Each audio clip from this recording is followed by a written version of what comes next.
جی جی 10واں اور 11 جی 10واں ہے حدوث و قدم یا حادث و قدیم. حادث و قدیم یا حدوث و قدم کہتے ہیں، قدم نہیں قدم پڑھنا. یہ حدوث و حادث اور قدیم کی ایک بحث ہے کہ جہان کائنات حادث ہے یا قدیم ہے. مثال کے طور پہ یا مثلا کیا کہتے ہیں، قرآن کے متعلق بحث ہوتی تھی، صدر اسلام میں ہوئی تھی معتزلہ اور اشاعرہ کے درمیان کہ قرآن حادث ہے یا قدیم. قرآن حادث ہے یا قدیم ہے. تو یہ حدوث و قدم کی بحث جو تھی وہ صدر اسلام میں متکلمین کے درمیان رائج تھی، لیکن متکلمین کے درمیان ایک خاص معنی تھا، لیکن جب فلسفی آئے تو فلسفیوں نے وہ معنی مد نظر رکھ کر کچھ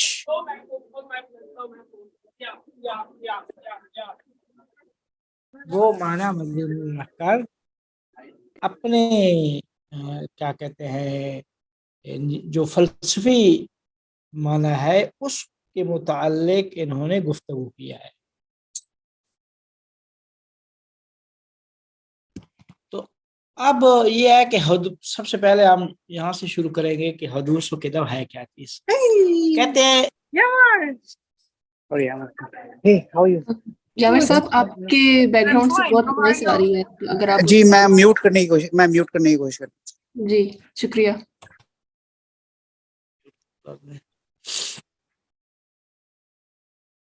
کہتے ہیں کہ کسی ایک شے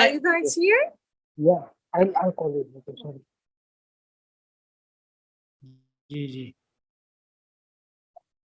کہتے ہیں کہ کسی شے کا نہیں تھی وجود میں آئی اسے حادث کہتے ہیں، حدوث کہتے ہیں. ایک شے پہلے نہیں تھی عدم کے بعد وجود میں آئی. کہتے ہیں نا کہ ایک عام معنی بھی ہم مراد لیتے ہیں، نئی چیز کو کہا جاتا ہے حادث، پرانی کو قدیم کہا جاتا ہے. اردو میں بھی استعمال ہوتا ہے کہ قدیم زمانوں کی آپ بات کر رہے ہیں، پرانے زمانوں کی بات کر رہے ہیں. اور جو نیا زمانہ ہے نئی چیز تو کہیں گے یہ نئی چیز ہے. نئی کو حادث اور پرانی کو قدیم کہا جاتا ہے. قدیم یعنی پرانا، حادث یعنی جدید، یہ اس کے معنی ہے. تو کہتے ہیں کہ کسی شے کا عدم کے بعد وجود میں آنا حدوث کہلاتا ہے. پہلے ایک شے نہیں تھی بعد میں وجود میں آئی تو کہتے ہیں اسے حادث کہتے ہیں کہ یہ چیز حادث ہے. مثال کے طور پہ انسان نہیں تھا وجود میں آ، ایک چیز نہیں تھی وجود میں آ گئی. جتنے بھی کائنات میں چیزیں ہیں یہ ساری کی ساری کیا ہے، حادث. تو کہتے ہیں کہ اس کے مقابلے میں قدیم ہے. قدیم کا مطلب ہے کہ ہمیشہ سے تھی. قدیم یعنی وہ شے جس کا وجود ہمیشہ سے تھا. کہتے ہیں حدوث و قدم کی یہ دونوں اقسام حقیقی کہلاتی ہیں، یعنی حادث حقیقی اور حادث قدیم حقیقی، یہ دونوں حقیقی تعریفیں ہیں. لیکن جو ہم نیا اور پرانا کہتے ہیں تو وہ حقیقی نہیں ہے، وہ نسبی ہے، نسبتاً ہوتی ہے بات. مثال کے طور پہ ایک شے آج جو ہے وہ حادث ہے لیکن وہ کل کے مقابلے میں قدیم ہو، جو کل آنے والا ہے اس کے مقابلے میں قدیم ہے، اور جو کل گزر چکا ہے اس کے مقابلے میں یہ حادث ہے. اس کے مقابلے میں حادث اور آئندہ کے مقابلے میں قدیم ہے. تو کہتے ہیں وہ جو مطلب ہے حادث و قدیم کا وہ اس کو کہا جاتا ہے حادث قدیم نسبی.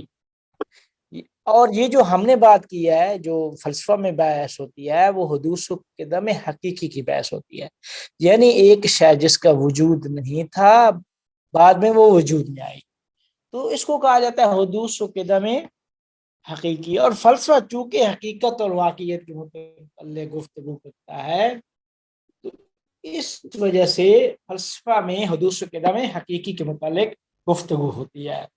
اب کہتے ہیں کہ حدوث و قدم حقیقی کی دو قسمیں ہیں، ذاتی اور زمانی. حادث ذاتی، حادث زمانی، قدیم ذاتی، قدیم زمانی، یہ دو کیا ہیں ان کی قسمیں ہیں کہ جن کے متعلق متکلمین اور فلاسفہ کے درمیان اختلاف پایا جاتا ہے، جن کے درمیان اختلاف ہے، متکلمین اور فلاسفہ کے درمیان یہیں پہ اختلاف۔ متکلمین جہاں پہ مراد لیتے ہیں وہ مطلق اصل ذاتی اور زمانی کے درمیان تفریق اور فرق نہیں ڈالتے، وہ کہتے ہیں حادث و قدیم حقیقی، ایک حادث ہے ایک قدیم ہے۔ حادث وہ جو ہمیشہ سے تھا، وہی کیا ہے ذاتی ہے، وہی زمانی ہے۔ حادث وہ ہے جو نہیں تھا وجود میں آیا۔ تو یہ حادث و قدیم ذاتی اور زمانی کی بحث متکلمین کے درمیان نہیں، یہ فلاسفہ نے آ کے یہ بحث شروع کی ہے، حادث و قدیم زمانی اور ذاتی۔ اس کی ہم تھوڑی سی وضاحت کریں گے کہ اس کے بعد وہ جو متکلمین کے درمیان اور فلاسفہ کے درمیان وہ جو فرق کیا کہتے ہیں اختلاف ہے وہ بھی حل ہو جاتا ہے۔ آپ کہتے ہیں کہ کسی شے کا مقدم یا مؤخر ہونا، مقدم یا مؤخر ہونا دو طرح ہوتا ہے، ایک شے پہلے ہے اور ایک شے بعد میں ہے، ایک شے پہلے اور ایک شے بعد میں، یہ دو طرح ہے۔ کہتے ہیں کہ ایک زمانی ہے ایک رتبی ہے۔ زمانی میں زمانہ لحاظ ہوتا ہے، رتبی میں رتبہ لحاظ ہو سکتا ہے، رتبی میں ہو سکتا ہے زمانہ ایک ہو، لیکن مقدم اور مؤخر زمانی میں یہ ہوتا ہے کہ ایک شے جس کا زمانہ پہلے تھا وہ قدیم زمانی، جس کا زمانہ بعد میں ہوگا وہ حادث زمانی ہے۔ کہتے ہیں کہ جو شے زمانہ کے اعتبار سے پہلے ہو، زمانہ کے اعتبار سے، تو اسے قدیم زمانی کہا جاتا ہے، اور جو شے زمانہ کے اعتبار میں بعد میں ہو اسے حادث زمانی۔ مثال کے طور پہ صدر اسلام کے لوگ قدیم ہیں، ٹھیک ہے، ہم کیا ہے وہ حادث ہیں، ہم حادث ہیں، لیکن وہ قدیم زمانی ہے، یا 100 سال کے پہلے والے لوگ وہ قدیم زمانی ہے، ہم کیا ہیں ہم حادث زمانی ہیں۔ کہتے ہیں ان کے علاوہ یہ بات ہو گئی حادث و قدیم زمانی کی، حادث اور قدیم زمانی، لیکن ان کے علاوہ ایک اور قسم بھی کہتے ہیں تصور کی جاتی ہے۔ کہتے ہیں کہ جب کوئی شے زمانہ کے لحاظ سے نہیں بلکہ رتبہ کے لحاظ سے مقدم یا مؤخر ہو، زمانہ کے لحاظ سے دونوں میں پہلے یا بعد کا فرق نہیں ہوتا زمانہ کے اعتبار سے، لیکن کیا کہتے ہیں رتبہ کے لحاظ سے ایک شے رتبتاً مقدم ہے اور دوسری کیا ہے رتبتاً مؤخر ہے۔ مثال کے طور پہ کہتے ہیں کہ جب ہم کہتے ہیں 4 کا عدد جفت ہے،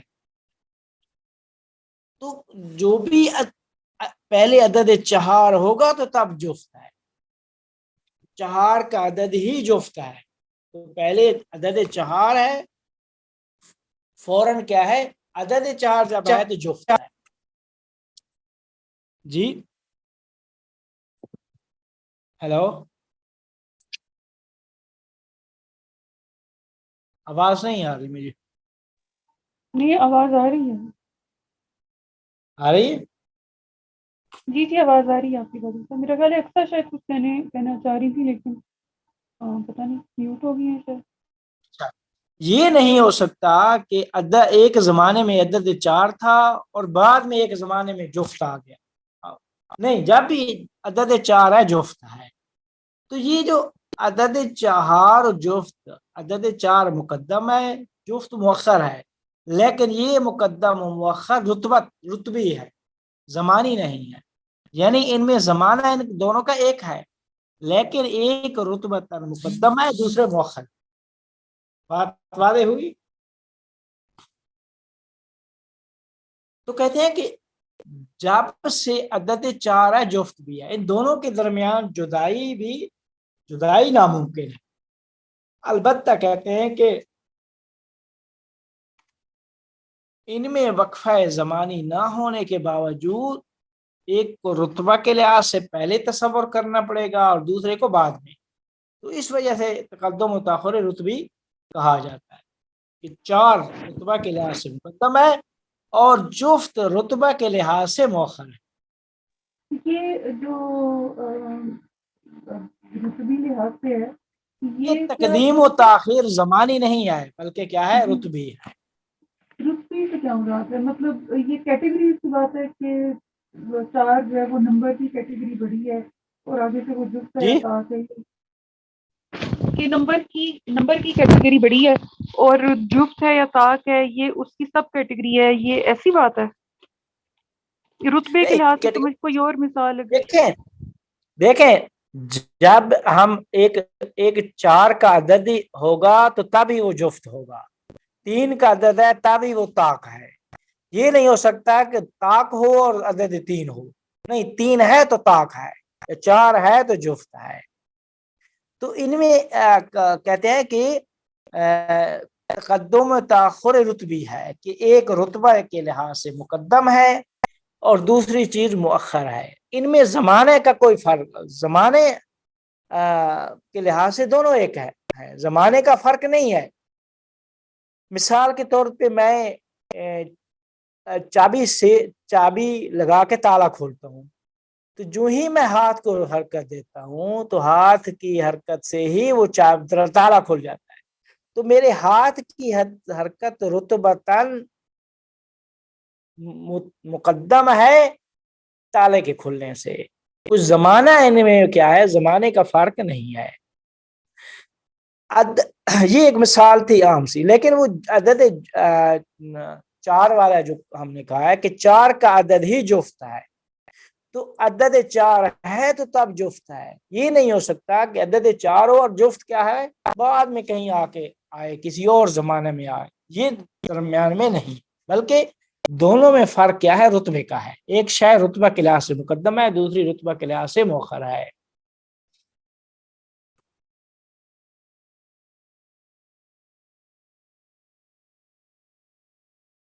بات واضح ہو گئی؟ نہیں فضل صاحب یہ کچھ واضح نہیں ہو رہی۔ یہ ایک تو مجھے تو ایسے لگ رہا تھا، میں نے غلط ویسے پڑھا تھا، مجھے لگ رہا تھا کہ شاید جفت ہونا جو ہے یہ ایک خصوصیت ہے، چونکہ اس وجہ سے یہ مقدم ہے اور اس کے بعد عدد 4 کو اس میں ہم ایک طرح سے فٹ کرتے ہیں، کیٹیگرائز کرتے ہیں، عدد لیکن 4 یہ کچھ اور ہے تو بات۔ تب جفت ہے، تو یہ تو یعنی یہ کہنا چاہ رہا ہے کہ حادثے 4 زمانی والی کے بات ہے۔ عدد اور جفت میں رتبہ کا، یہ دونوں رتبہ کے لحاظ سے ایک مقدم ہے ایک مؤخر ہے۔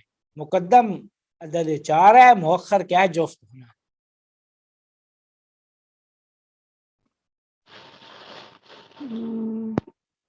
چلیں آگے کوئی مثال دیکھتے ہیں۔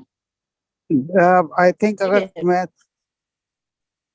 جی سوری میں اگر اس طرح اسے سمجھاؤں اور یا جس طرح میں سمجھا تھا کہ جفت کا مطلب ہے ایون نمبر ہونا، تو ایون نمبر کنڈیشنل ہے اس بات پہ کہ پہلے ایک نمبر ہے، یعنی کہ اگر نمبر 4 ہوتا ہی نہ تو وہ ایون نمبر بھی نہ ہوتا، اگر 4 ہے تو اس کی وجہ سے وہ ایون نمبر ہے۔ یہ آئی تھنک اگر اس طرح اسے میں ایٹ لیسٹ اسی طرح سمجھا تھا۔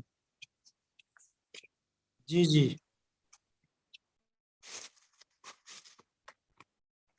صحیح ہے آپ کی بات۔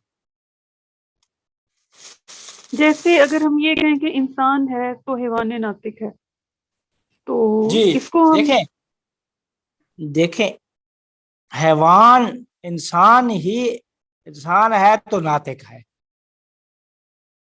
یہ اس کی ذات میں ہے، اس کی ذات میں ہے۔ تو ذات میں جو ہے نا وہ شے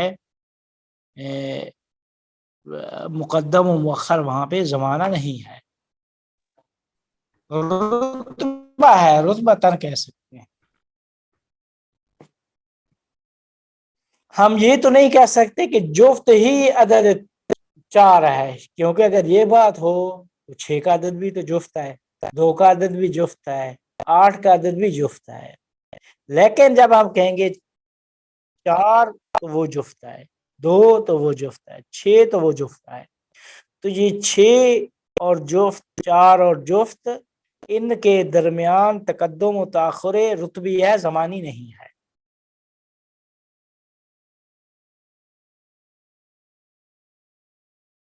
یہ بات اگر واضح ہو گئی تو کہتے ہیں کہ اب ہم اپنے مسئلے کی طرف آتے ہیں کہ سمجھانے کی کوشش کرتے ہیں. یہ رتبہ کا سمجھ میں آ گیا تو اب یہیں سے وہ ذاتی کو سمجھائیں گے کہ حدوث و قدم ذاتی کیا ہوتا ہے. کہتے ہیں کہ ہم نے کہا تھا کہ ہر ماہیت ممکن الوجود ہوتی ہے، جو بھی ماہیت ہے ممکن الوجود ہے. ماہیت کی کیا بات کی تھی کہ ماہیت وہ ہے جس کی نسبت وجود و عدم کی طرف مساوی ہوتی ہے، یعنی جو نہ موجود ہوتی ہے نہ معدوم ہوتی، اسے وجود میں آنے کے لیے قلت کی ضرورت ہوتی ہے کہ جو اسے اس حالت سے نکال دے. تو کہتے ہیں اسی وجود و عدم کی نسبت جو مساوی ہے، یہی جو نسبت جو ہے نا کہ ماہیت کی نسبت وجود و عدم کی طرف مساوی ہے، یعنی نہ موجود ہوتی ہے نہ معدوم ہوتی ہے، الا تاکہ اسے موجود کرتی ہے یا معدوم کرتی ہے. تو ماہیت کی ذات میں نہ موجود ہونا ہے نہ معدوم ہونا ہے. تو کہتے ہیں اسی وجود و عدم کی نسبت مساوی ہونے کو اصطلاح میں 3 اصطلاحیں انہوں نے دی ہیں: لحسیت ذاتیہ، عدم مجامع یا امکان کہا جاتا ہے. اسی کو امکان کہا جاتا ہے کہ ماہیت میں کی ذات میں نہ موجود ہونا ہے نہ معدوم. علت وجود آئے گی تو اسے وجود عطا کرے گی، علت معدوم آئے گی تو اسے اس حالت سے نکال کر معدوم کر دے گی. تو کہتے ہیں اسی جو وجود و عدم کی نسبت مساوی ہونے کو اصطلاح میں امکان کہا جاتا ہے. تو بس ہر شے چونکہ جو ممکن الوجود ہے، اسی وجہ سے وہ علت کی محتاج ہوتی ہے. شے چونکہ امکان رکھتی ہے، ممکن ہے، تو ہر ممکن الوجود کو علت کی ضرورت ہوتی ہے. دوسرے لفظوں میں کہ علت کی طرف جو معیار محتاج ہونے کا ہے، علت کی طرف محتاج ہونے کا جو معیار ہے وہ حدوث نہیں امکان ہے، حدوث نہیں امکان ہے. امکان کا رتبہ حدوث سے پہلے ہے. تو کہتے ہیں کہ اب نتیجہ کیا ہے؟ نتیجہ کہتے ہیں کہ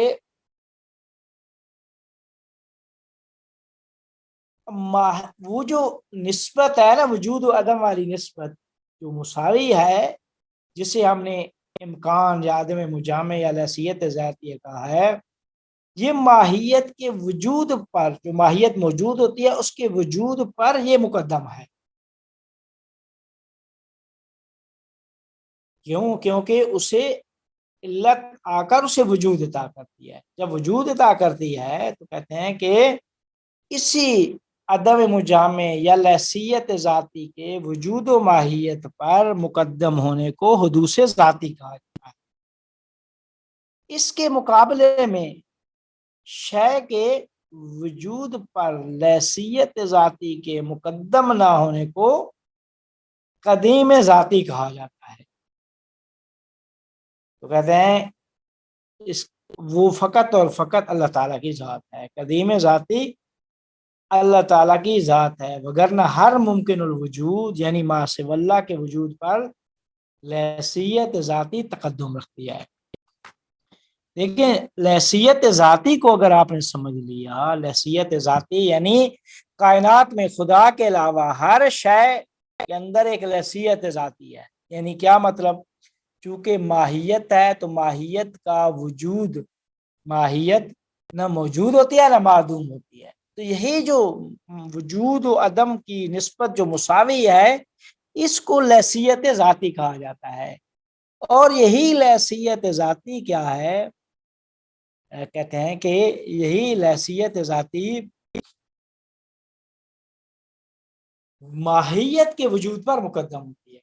یہ پہلے شے لحسیت ذاتی رکھتی ہے، بعد میں علت آ کر اسے ماہیت کو وجود عطا کرتی ہے. تو ماہیت جو موجود ہوتی ہے اس کے وجود پر لحسیت ذاتی مقدم ہے، لحسیت ذاتی مقدم ہے۔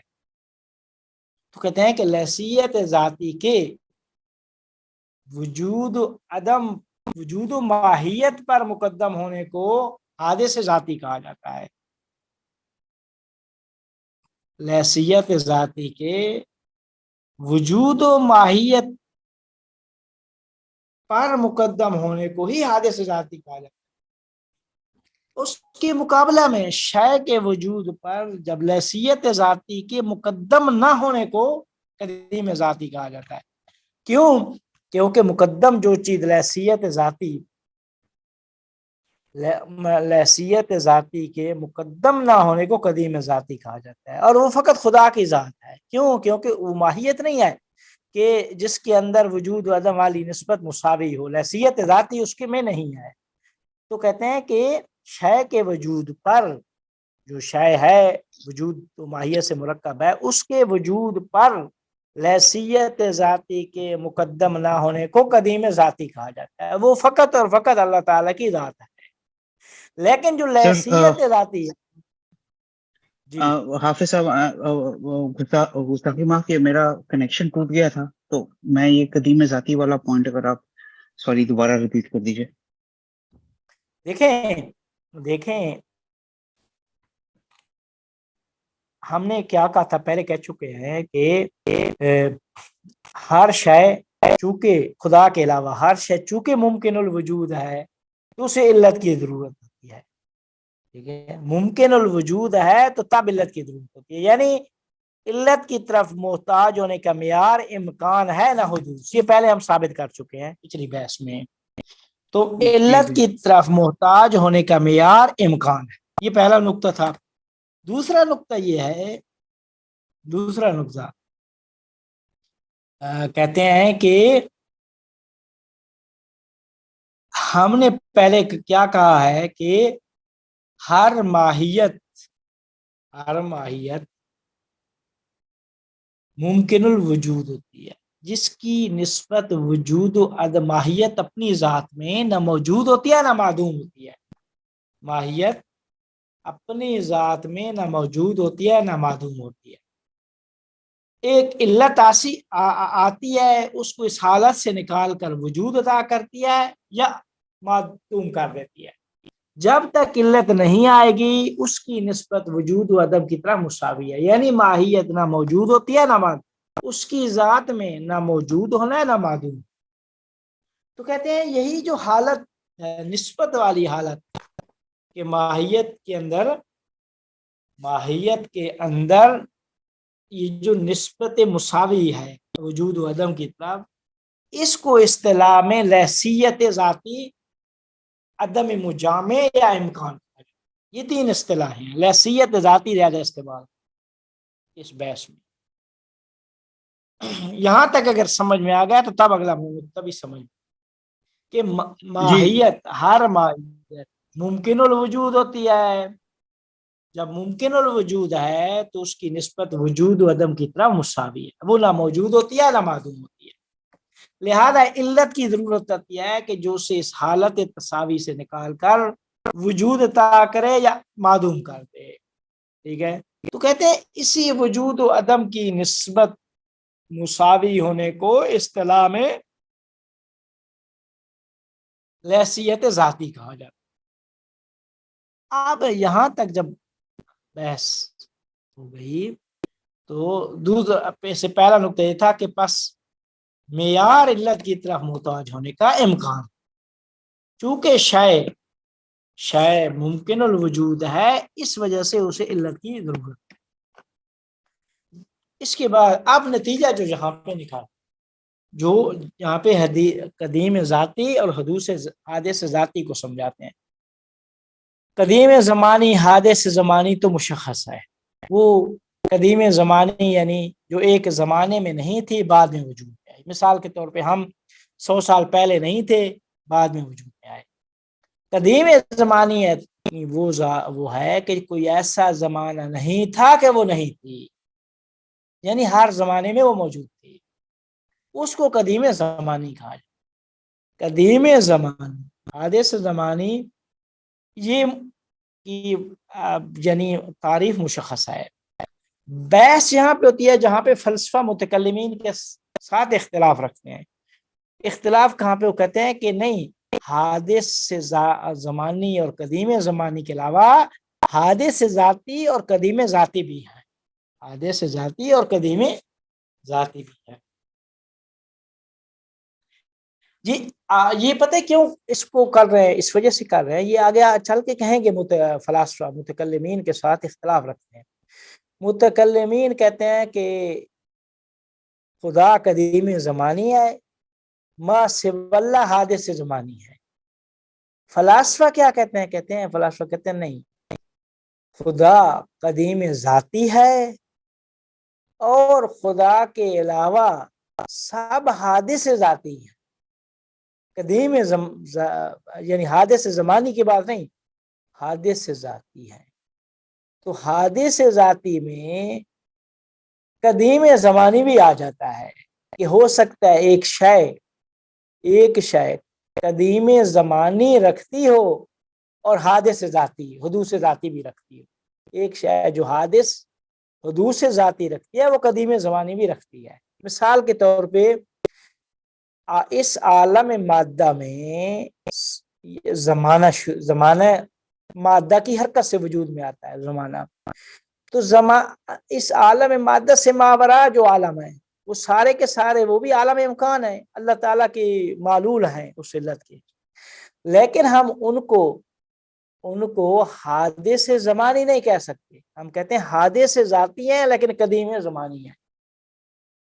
حادث ذاتی یا معلول اول مثال کے طور پہ اس میں اختلاف کرتے ہیں.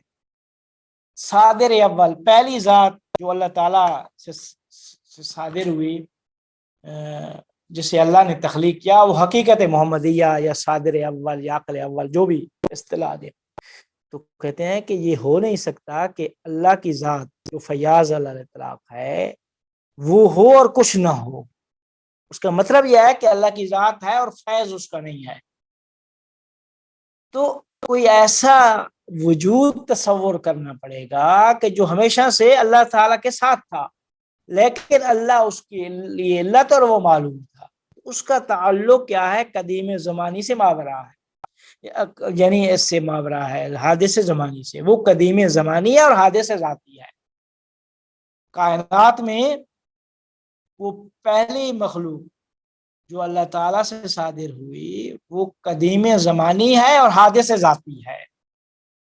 وہ یعنی ممکن ہے ایک چیز حادث ذاتی بھی اور قدیم زمانی بھی، حادث ذاتی اور قدیم زمانی بھی، لیکن یہ نہیں ہو سکتا کہ ایک شے حادث قدیم ذاتی ہو اور کیا کہتے ہیں قدیم ذاتی کے ساتھ حادث ذاتی یا حادث زمانی، وہ کوئی کچھ بھی ان میں اس کے ساتھ جام نہیں ہو سکتے. کیوں؟ کیونکہ قدیم زمانی فقط ایک ذات ہے، وہ اللہ تعالیٰ کی ذات ہے. قدیم ذاتی اللہ تعالیٰ کی ذات ہے. تو فلاسفہ متکلمین کو یہ جواب دیتے ہیں کہ قدیم اللہ تعالیٰ کی ذات قدیم ذاتی ہے، اللہ تعالیٰ کی ذات قدیم ذاتی ہے اور ما سوى اللہ قدیم زمانی بھی ہے اور حادث ذاتی بھی ہے. ہو سکتا ہے ایک وجود قدیم زمانی بھی ہو اور حادث ذاتی بھی. ما سوى اللہ سب حادث ذاتی ہے لیکن وہ حادث ذاتی قدیم زمانی بھی ممکن ہے، ہو سکتے ہیں. یہ فلاسفہ کہنا چاہ رہے ہیں. تو کہتے ہیں کہ فاضل صاحب کوئی مثال اگر دے دیں، جیسے ہی آپ نے جو صادر اول کی مثال دی ہے اس میں قدیم زمانی ہے، وہ یہ تو سمجھ آ گئی. حادث ذاتی کیسے ہے، یہ بھی تھوڑا واضح کر دیں. سوری اس میں سر جو سوری میں اسی سوال پہ ایڈ کر رہا ہوں بیکاز میرا بھی پھر کانسیپٹ کلیئر ہو جائے گا ساتھ ہی. مجھے جو بات سمجھ آئی ہے، جس طرح سمجھ آئی ہے، اس کے حساب سے تو دنیا کی ہر شے جو وجود رکھتی ہے یا رکھ سکتی ہے وہ حادث ذاتی ہے. اس میں حادث ذاتی ہے، اس لیے کیونکہ وہ وجود رکھ سکتی ہے، اور امکان کیونکہ امکان موجود ہے اس کے وجود رکھنے کا، تو اس لیے ہر شے سوائے اللہ کے ہر شے حادث ذاتی رکھتی ہے. یہ مجھے سمجھ آئی یہ بات.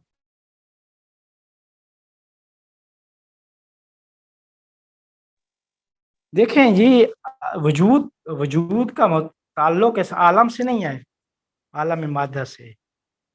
خدا عالم مادہ سے ماورا بھی موجودات وجود رکھتی ہے. عالم مادہ سے ماورا عالم عقل کی موجودات، اس سے وہ انسان کامل جو صادر اول ہے حقیقت محمدیہ، تو وہ بھی کیا کہتے ہیں، وجود رکھتے ہیں بالآخر. تو وجود کا تعلق جو ہے نا فقط اس عالم مادہ سے نہیں ہے.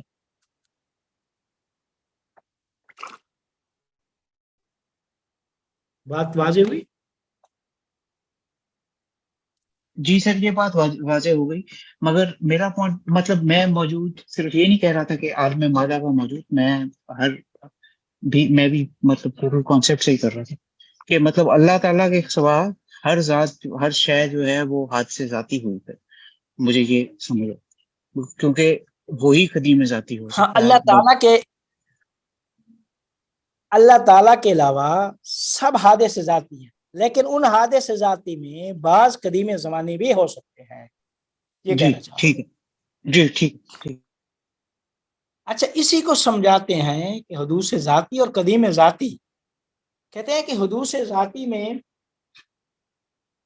وہ جو یہ جو چیز ہے نا کہ ماہیت کے اندر پہلے وہ نسبت مساوی والی ہوتی ہے کہ وجود و عدم کی طرف اس کی نسبت مساوی ہے، یعنی وہ نہ موجود ہوتی ہے نہ معدوم ہوتی ہے. وہ جو نسبت وجود و عدم والی مساوی نسبت وہ پہلے ہوتی ہے. ماہیت کیا ہے، کیا کہتے ہیں، بعد میں وجود میں آتی ہے. جب علت آئے گی تو اسے معلوم کر دے گی. تو کہتے ہیں کہ لحسیت ذاتی، شاید لحسیت ذاتی رکھنے کے باعث ماہیت کے وجود پر مقدم ہوتی ہے. وجود نسبت اس کے اندر پہلے اس کی ذات میں ہوتی ہے، بعد میں علت آ کر اس ماہیت کو وجود عطا کرتی ہے. ٹھیک ہے. تو کہتے ہیں کہ لحسیت ذاتی کے وجود و ماہیت پر مقدم ہونے کو ہی حادث ذاتی کہا جاتا ہے. یہی جو نسبت ہے نا وجود و عدم کی طرف مساوی والی، یہی جو نسبت ہے جیسے لحسیت ذاتی کہا جاتا ہے، یہ وجود و ماہیت پر مقدم ہوتی ہے. تو یہی جو اس کا مقدم ہونے کو ہی حدوث ذاتی کہا جاتا ہے. اور اس کے مقابلے میں شے کے وجود پر لحسیت ذاتی کے مقدم نہ ہونے کو قدیم ذاتی کہا جاتا ہے. قدیم ذاتی فقط اللہ تعالیٰ کی ذات ہے، اور قدیم زمانی ما سے واللہ سب حادث ذاتی ہے. اچھا، کہتے ہیں کہ الہیات میں اس بحث کا جو تاریخی پس منظر ہے وہ کچھ اس طرح سے ہے کہ الہیات میں اہل استدلال کے دو گروہ ہیں، ایک فلاسفہ کا اور ایک متکلمین کا. ٹھیک ہے. ان کے درمیان جو اختلافی مسائل ہیں ان میں سے ایک مسئلہ یہی حادث و قدیم کا ہے. تو کہتے ہیں کہ یہ جو حادث و قدیم ذاتی کی جو اصطلاح ہے یہ فقط فلاسفہ نے ایجاد کی ہے. متکلمین کے پاس ایک ہی چیز تھی، حادث و قدیم زمانی. وہ حادث کو حادث زمانی، قدیم کو قدیم زمانی کہتے تھے. وہ کہتے تھے اللہ تعالیٰ کی ذات قدیم زمانی ہے، باقی سب حادث زمانی ہے. متکلمین کا یہ کہنا تھا. اچھا، پھر کہتے ہیں کہ متکلمین کے نزدیک فقط معلوم کسی شے کا معلول اور مخلوق ہونا ہی حدوث زمانی کا سبب بنتا ہے. یعنی جو چیز مخلوق اور معلول ہے وہ حدوث زمانی رکھتی ہے، اور جو چیز حادث زمانی نہیں ہے وہ معلول بھی نہیں ہے، مخلوق بھی نہیں ہے، اور وہ واجب الوجود حق تعالیٰ کی ذات ہے. پھر وہ کہتے ہیں کہ متکلمین کے جو لوگ قدیم زمانی کے تعدد کے قائل ہیں. جو متعدد مانتے ہیں قدیم زمانی کو وہ در حقیقت واجب الوجود کے متعدد ہونے کے قائل ہیں. یعنی ان کے نزدیک پھر خدا بھی ایک نہیں ہے، خدا بھی زیادہ ہے. اور اب متکلمین کہتے ہیں ایسے لوگ مشرک ہیں کہ جو خدا کو قدیم زمانی سمجھتے ہیں اور خدا کے علاوہ کچھ اور مخلوقات کو بھی قدیم زمانی سمجھتے ہیں. تو ایسے لوگ شرک کا ارتکاب کرتے ہیں متکلمین کے نزدیک. تو کہتے ہیں کہ اس کی کوئی مثال ہے فضل صاحب کہ کیسی، مثال کے طور پہ کیسی چیزوں کو یہ کہتے ہیں کہ قدیم زمانی ہے؟ مثال کے طور پہ نا وہ خدا کہتے تعالیٰ ہیں کے کہ علاوہ خدا کے علاوہ کیا کہتے ہیں، خدا کی صفات ہم کہیں گے کہ وہ ہمیشہ سے ہے. ٹھیک ہے. اس کے علاوہ ہم کہتے ہیں جی، کچھ کہتے تھے جی قرآن بھی قدیم زمانی ہے، اس کے بھی کچھ قائل تھے. اس کے علاوہ کچھ اور بھی چیزوں کے قائل تھے کہ جو ہے نا وہ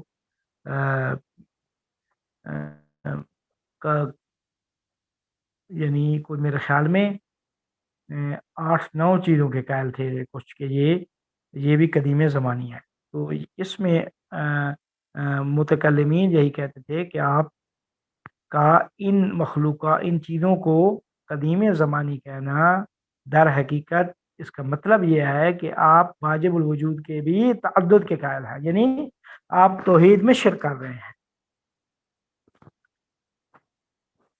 یہی جو ہم کہہ رہے ہیں کہ مثال کے طور پہ حقیقت محمدیہ صادر اول قدیم زمانی ہے، یہ بھی شرک ہے ان کے نزدیک. سو اگر اللہ تعالیٰ کی صفات کو بھی قدیم زمانی مانا جائے یا قدیم ذاتی مانا جائے تو وہ بھی شرک ہے ان کے ساتھ. اللہ تعالیٰ کی ذات کیا ہے نا، دیکھیں وہ کہتے ہیں کہ فقط اللہ کی ذات قدیم بس.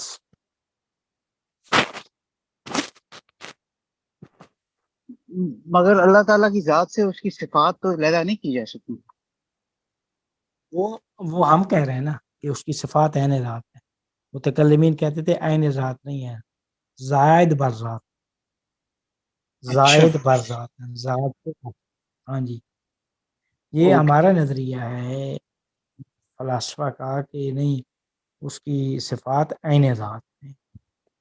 اوکے سمجھا. اچھا، آپ کہتے ہیں کہ متکلمین کی جو بنیاد ہے نا اس نظریے کی، وہ در حقیقت 2 باتیں ہیں جن کو فلاسفہ نے رد کر دیا ہے. پہلی ایک عقلی بنیاد ہے، دوسری شرعی بنیاد ہے.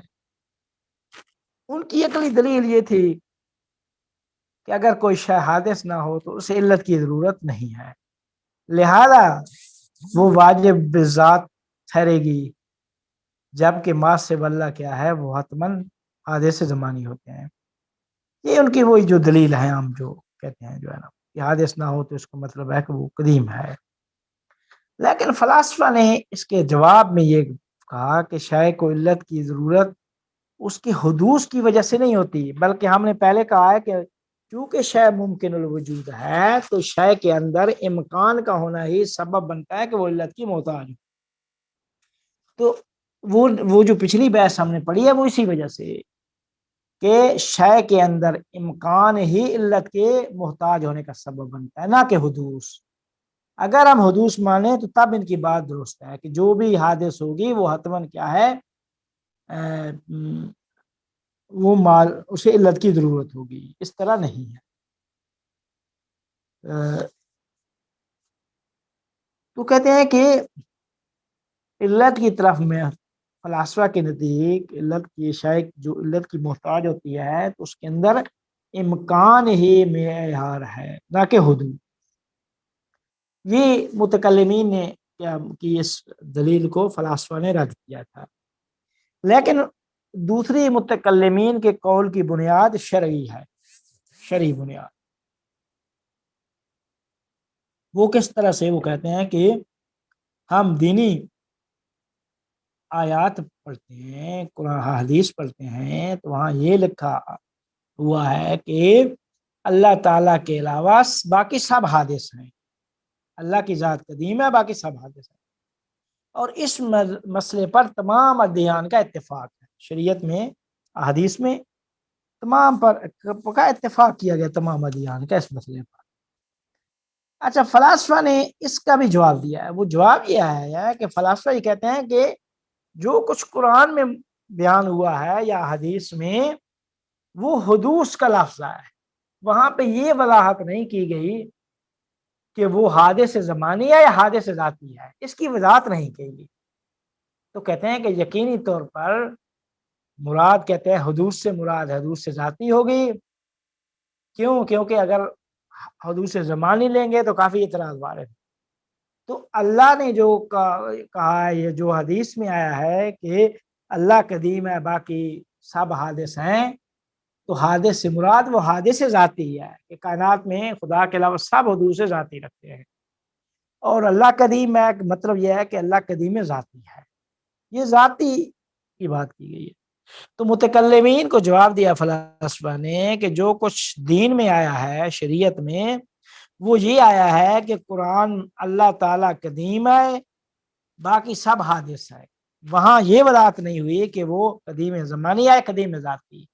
تو کہتے ہیں کہ لہذا ہو سکتا ہے کہ وہ ہم یہی کہیں گے کہ نہیں، مراد قدیم ذاتی حادث ذاتی ہے۔ جب وضاحت نہیں کہی گئی تو وہی ہو سکتا ہے۔ کیوں؟ کیونکہ وہ نہ ہو تو کافی عقلی اعتراضات وارد ہوتے ہیں۔ یہ میرے خیال میں 10واں چیپٹر ختم ہو گیا۔ اب اس کے متعلق کوئی سوال ہے تو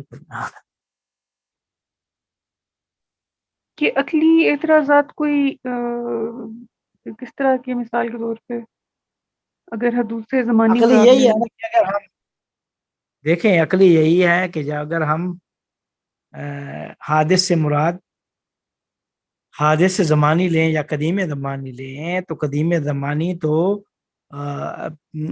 کیا کہتے ہیں، خدا کے علاوہ اور بھی مخلوقات ہو سکتی ہے۔ کیوں؟ کیونکہ زمانہ کیا ہے، وہ بعد میں آیا ہے، جب عالم مادہ کی حرکت سے زمانہ وجود میں آیا ہے۔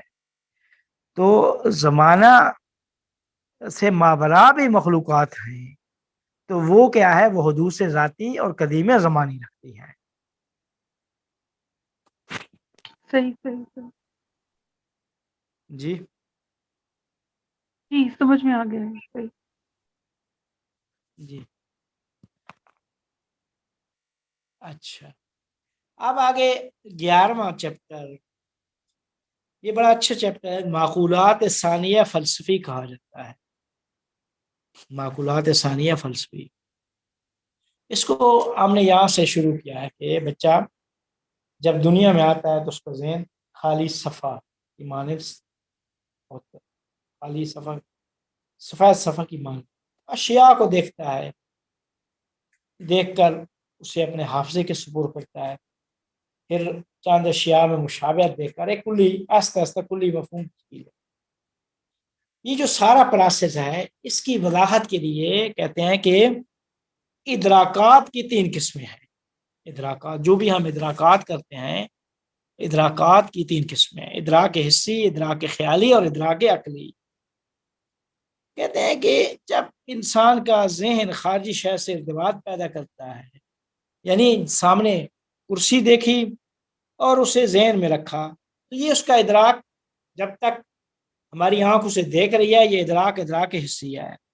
اور جب سامنے سے کرسی ہٹا دی جائے، خارجی شے سے رابطہ منقطع ہو جائے، تو چند گھنٹے بعد اس کرسی کی صورت جو ذہن میں ہوتی ہے، وہ اس کا ادراک خیالی ہے۔ پہلا ادراک حسی، دوسرا ادراک خیالی۔ تو یہ دونوں ادراک جزئی ہوتے ہیں، کلی نہیں ہوتے، خیالی بھی حسی بھی۔ لیکن جب اس کے بعد انسان جب چند اشیاء میں مشابہت دیکھتا ہے کہ زید، عمر، بکر، خالد، مشابہت دیکھی، مشابہت دیکھ کر ایک کلی مفہوم انسان کو تشکیل دیتا ہے، تو کہتے ہیں اس تصور کو معقول کہا جاتا ہے۔ اور یہ ادراک عقلی اور کلی کہتے ہیں، اس کو ادراک عقلی یا ادراک کلی کہتے ہیں۔ تو کہتے ہیں کہ ادراک حسی اور ادراک خیالی چونکہ جزئی ادراک ہوتے ہیں، اس لیے وہ اولی اور ثانوی میں تقسیم نہیں ہوتے۔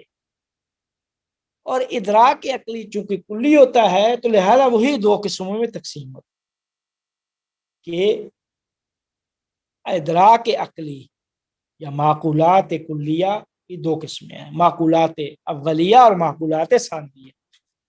یہ بڑی بحث ہے. تو بس ادراک جو انسان کرتا ہے تین ادراک، ادراک حسی، ادراک خیالی، ادراک عقلی. ادراک حسی خیالی جزئی ہوتے ہیں، لہذا وہ اولی اور ثانوی میں تقسیم نہیں ہوتے.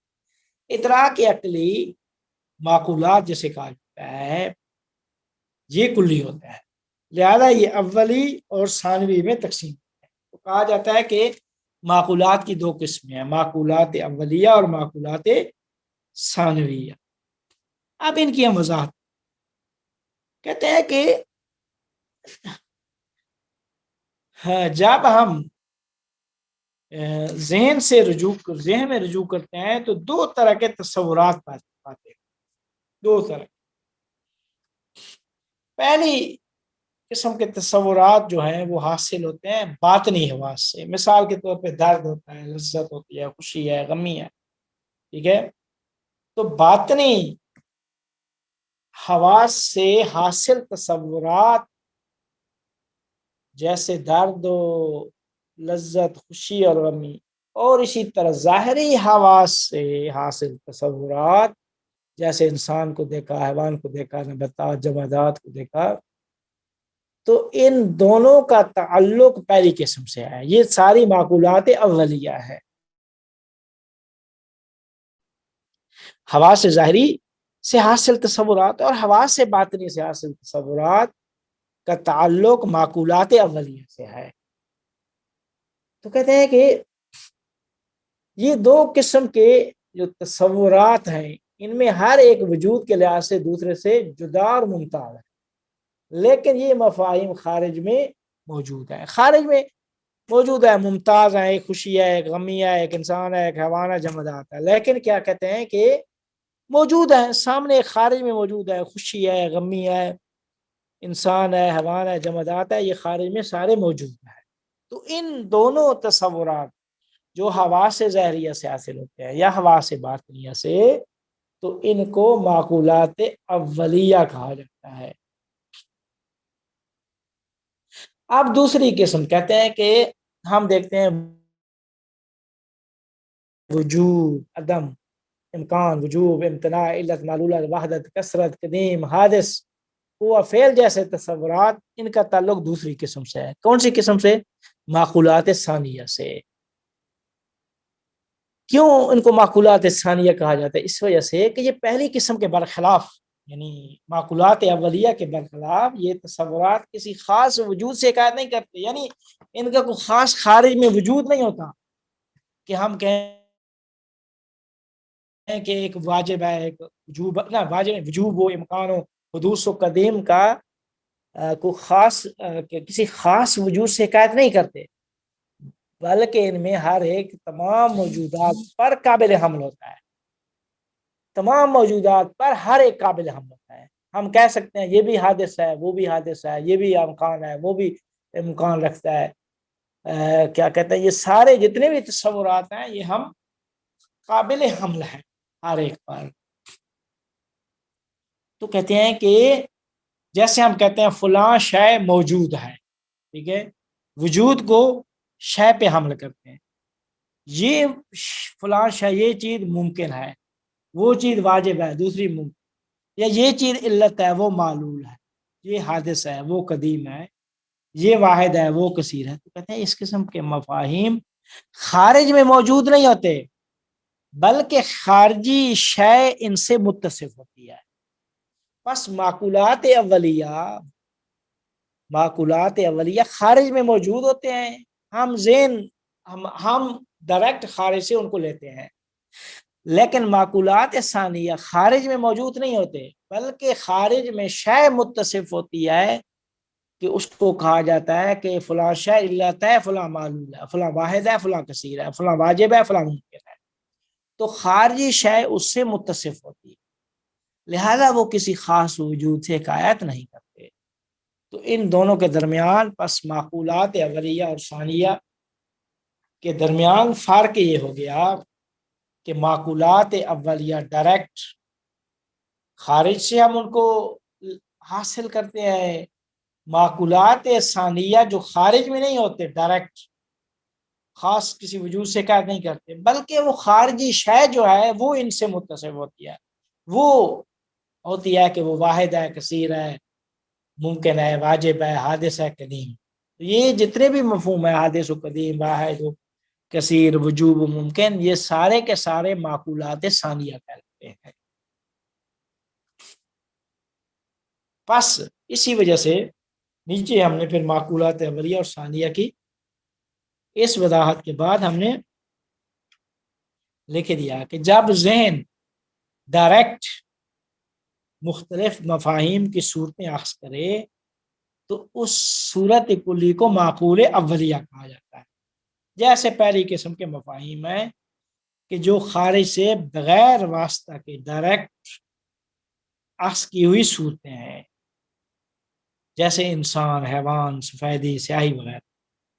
لیکن ہمارے ذہن میں موجود تمام ماہیات، لہذا ہمارے ذہن میں موجود تمام جتنی بھی ماہیات ہیں ہمارے ذہن میں، وہ ساری کی ساری معقولات اولیہ ہیں. درخت ہو، شجر ہو، پتھر ہو، جمادات، یہ سارے کے سارے کیا معقولات اولیہ ہیں.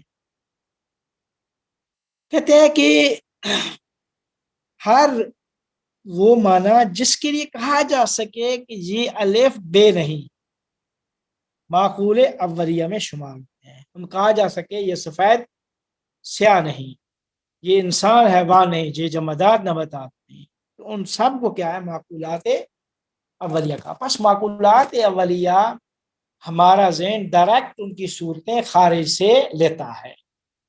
لیکن معقولات ثانیہ کیا کہتے ہیں کہ یہ اشیاء کیا ڈائریکٹ ہمارا ذہن خارج سے ان کی صورتیں نہیں لیتا، بلکہ صرف یہ اشیاء کی حالت اور ان کا حکم بیان کرتے ہیں. ٹھیک ہے، کہا جاتا ہے کہ فلاں علت ہے، فلاں معلوم، تو شے کا حکم بیان کیا جاتا ہے. فلاں واحد ہے، فلاں کثیر ہے. یہ اس کی حقیقت اور ذات بیان نہیں کرتے، بلکہ اس حقیقت اور ذات کا حکم بیان کرتے ہیں کہ وہ ذات، مثال کے طور پہ جو الف ہے وہ علت ہے بے کے لیے، اور بے معلول ہے. تو یہ علت اور معلول ہونا یہ حکم ہے شے کا. تو کہتے ہیں کہ ہاں نیچے ہم نے لکھا جو عربی میں یہ سارے تعریف لکھتے ہیں، ملا صدرہ اور ان لوگوں نے تعریف لکھی ہے ان کی معقولات اولیہ اور ثانیہ. کہتے ہیں معقولات ثانیہ کو ثانیہ فلسفی کہا جاتا ہے. معقولات ثانیہ فلسفیہ وہ دوسرے لفظوں میں ایسے کہا جاتا ہے جب عروض ذہنی اور اتصاف خارج، یعنی ذہن میں عارض ہوں اور خارج میں متصف، تو اس کو معقول ثانی. خارج میں وہ علت ہے یا معلول ہے شاید، اور یہ جو عارض ہو رہی ہے جو ذہن میں متصف خارج میں اور عارض ذہن، تو کہتے ہیں اس کو معقولات ثانیہ فلسفی کہا. خارجی شے علت یا معلول ہوتی ہے، لیکن علت و معلول کا یہ جو حکم ہے یہ ذہن میں پایا جاتا ہے. یعنی علت و معلول کا عروض ذہنی ہے، اس کا حکم ذہن میں پایا جاتا ہے، لیکن جو شے متصف ہوتی ہے وہ خارج میں ہوتی ہے. وہ خارجی شے ہے کہ وہ علت ہے یا معلول. تو کہتے ہیں اس وجہ سے ان مفاہیم کو معقولات ثانیہ فلسفی کہا جاتا ہے. پس ادراک کی 3 قسمیں ہیں، ادراک حسی، ادراک خیالی. 2 جزئی ہیں، لہذا ان کی اولی اور ثانی میں تقسیم نہیں ہوتی. تیسرا ادراک عقلی ہے. یہ ادراک عقلی 2 قسموں ہیں، اس کی معقولات اولیہ اور معقولات ثانیہ.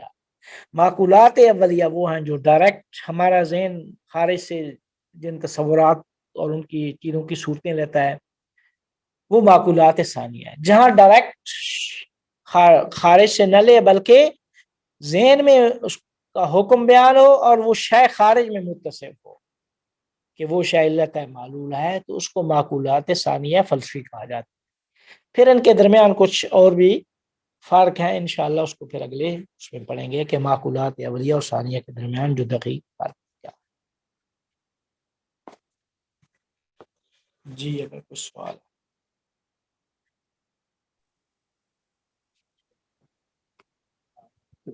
سر ایک کوشچن ہے میرا یہ جو چیزیں خارج میں نہیں پائی جاتی جو ہمارا جو ایسی معقولات ہیں جنہیں ہم معقولات ثانیہ کہتے ہیں ان کو بھی پھر ہم وجود مانتے ہیں یہ بھی موجود کا حصہ ہے اور ایک موجود کیا ہے کون اور سی دو مادی طور پہ خارجی نہیں ہے. کیا مطلب یعنی سر دیکھیں مطلب ایک تو جب ہم خارج کا لفظ استعمال کرتے ہیں تو فوراً ذہن میں جو تصور آتا ہے وہ مادی شے کا تصور آتا ہے مگر جیسے مادی نہیں خارج سے علت اور مراد معلول ذہن سے ہونا باہر دیکھیں ذہن سے خارج سے مراد ذہن سے باہر ہاں ذہن سے باہر مگر یہ جو ہم معقولات ثانیہ کی بات کر رہے ہیں یہ تو ذہن میں ہی ہوتی ہے نا یہ تو ذہن کے باہر نہیں ہوتی. دیکھیں اس کا آرے ذہن میں ہوتی ہے لیکن متصف خارج میں ہوتی ہے.